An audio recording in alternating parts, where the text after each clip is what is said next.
Narasapuram parliament ఉమ్మడి కూటమి BJP అభ్యర్థి భూపతిరాజు శ్రీనివాస్ వర్మ ఎన్నికల ప్రచారంలో దూసుకెళ్తున్నారు.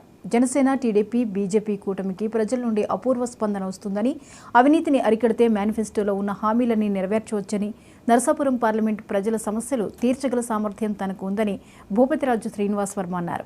ఈ నెల 11వ తేదీన బీజేపీ అగ్రనాయకుడు అమిత్ షా భీమవరం విచ్చేసి రోడ్ షో, ర్యాలీల్లో పాల్గొంటారని భూపతిరాజు తెలిపారు. రాష్ట్రంలోనూ దేశంలోనూ కూటమి అభ్యర్థులు అఖండ విజయం సాధిస్తారని చెప్పారు.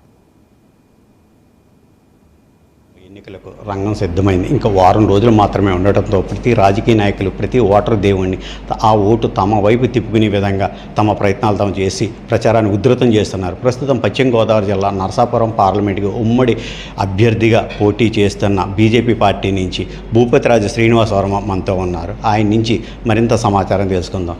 సార్, మీరు ఆల్రెడీ పార్లమెంట్కి బీజేపీ తరఫున కూటమి అభ్యర్థిగా పోటీ చేస్తున్నారు. అసలు ఎలా ఉంది ప్రణాళిక? ప్రజల నుంచి ఓటుని మీ వైపు ఏ విధంగా రాబట్టుకుంటున్నారు? అంటే జనసేన, టీడీపీ, బీజేపీ నుంచి ఉన్నారు కాబట్టి వాళ్ళ ఓటు కూడా ఎలా వస్తుంది? ప్రజలు పెద్ద ఎత్తున కూటమికి అనుకూలంగా తీర్పునివ్వడానికి సిద్ధంగా ఉన్నారు.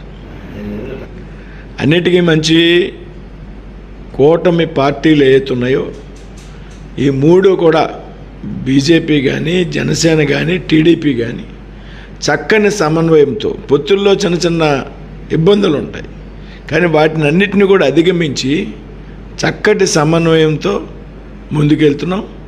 నా పార్లమెంట్లో నేను, నా పరిధిలో ఉన్నటువంటి 7 అసెంబ్లీ సభ్యులు కూడా చక్కటి సమన్వయంతో ముందుకెళ్తున్నాం. ప్రజల్లో ప్రభుత్వం మీద వ్యతిరేకత మేము అనుకున్న దానికంటే ఎక్కువగా ఉంది. ఖచ్చితంగా ఈ ఎన్నికల్లో ఈ పార్లమెంట్ నియోజకవర్గంలో నరసాపురం పార్లమెంట్ అభ్యర్థిగా నేను, 7 అసెంబ్లీ అభ్యర్థులు 1+7 8 కూడా పెద్ద మెజార్టీతో గెలబోతాం.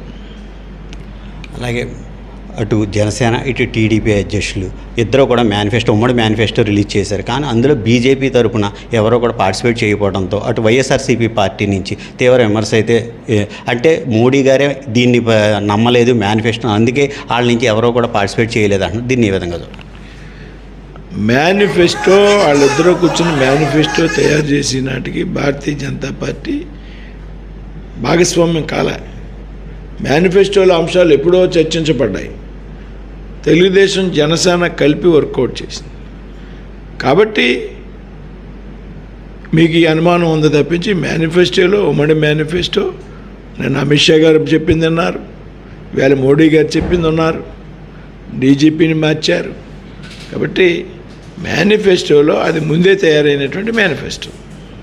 అలాగే ఈరోజు మీరు మోడీ గారి సభలో కూడా పార్టిసిపేట్ చేశారు. అక్కడ స్పందన ఎలా ఉందో, అలాగే మోడీ గారికి మీరు ధనువిద్య కింద అది బాణం అది ఇవ్వటం, ఎక్కువ పెట్టడం కూడా మీరు చేశారు. మీ ఫీలింగ్స్ ఎలా? ఫీలింగ్స్ అంటే మోడీ గారి సభ అద్భుతంగా జరిగింది. జనం ఎంతమంది ఉంటారనేది వర్ణనాతీతం. రాజమండ్రి అంతా స్తంభించిపోయింది. అనుభూతి అంటే మోడీ గారి సభకి నేను చాలాసార్లు ఆయనతో పాటు వేదిక పంచుకున్నాను. 2014లో ఆయన సభకు సాక్షాత్తు నేను అధ్యక్షత వహించాను. ఇప్పుడు అభ్యర్థిగా, అప్పుడు జిల్లా అధ్యక్షుడిగా ఉన్నాను, ఈనాడు అభ్యర్థిగా ఆయనతో వేదిక పంచుకున్నాను. ఆయనకి విల్లు బహుకరించడం జరిగింది. అది పట్టుకెళ్ళారు, ఆయన కూడా ప్యాక్ చేయించుకుని కూడా పట్టుకెళ్ళారు. ఇంకో విషయం ఏంటంటే ఇవాళ ఆయన నన్ను పిలిచారు. నాకు ఆయనకి మధ్యలో కుర్చీ అడ్డుంటే పిలిస్తే వెళ్ళి పక్కన కూర్చుంటే నేను నెగ్గుతున్నాను సార్ అన్నాను. అంటే నువ్వు నెగ్గిరా, నీ సంగతి నేను చూసుకుంటాను అనేటువంటి భుజం తట్టి ఇచ్చినటువంటి ప్రోత్సాహం నాకు పార్లమెంట్ సభ్యుడిగా ఆయన ఇచ్చిన అవకాశమే మంచి అవకాశం. ఆ ప్రోత్సాహం నేను మర్చిపోలేను. అలాగే ఇప్పుడు ఉమ్మడిగా విడుదల చేసిన మేనిఫెస్టోలో అంతా కూడా ప్రజల్ని ఏదో మాయ మాటలు చేస్తున్నట్టుగానే ఉంది తప్ప, అంటే ఇప్పుడు మేము ఇస్తున్న దాన్నే వారే మళ్ళీ తిరిగి ఇచ్చారు తప్ప, దాని నుంచి ఏదో ఎక్సెస్ పెంచేసి దానికా అంటే 1,00,000 కోట్ల బడ్జెట్ కూడా ఎక్సెస్ అవుతుంది, ఏ విధంగా నెరవేరుస్తారని కూడా తీవ్రంగా వాళ్ళు విమర్శిస్తున్నారు. ఏ విధంగా నెరవేరుతూ అంటే వేళ సంక్షేమ పథకాలు అనేది ఖచ్చితంగా అమలు చేయాల్సిందే అండి, తీసుకొచ్చేటువంటి ప్రయత్నం చేస్తారు. ఇది నరసాపురం పార్లమెంట్ నుంచి ఉమ్మడి అభ్యర్థిగా కూటమి అభ్యర్థిగా పోటీ చేస్తున్నా ఖచ్చితంగా కూడా అఖండ మెజార్టీతో నేను గెలుపొందుతానని, అలాగే ఇటు రాష్ట్ర ప్రభుత్వంలో కూడా ఉమ్మడి కూటమి అభ్యర్థులందరూ కూడా అఖండ విజయంతో గెలుపొందుతారని, అలాగే దేశంలో మళ్ళీ తిరిగి మోడీ ప్రధానిగా అవుతారని తెలుపుతున్నారు. కెమెరామెన్ శివతో బ్రహ్మేంద్ర, 99 టీవీ, భీమవరం. ఎన్టీఆర్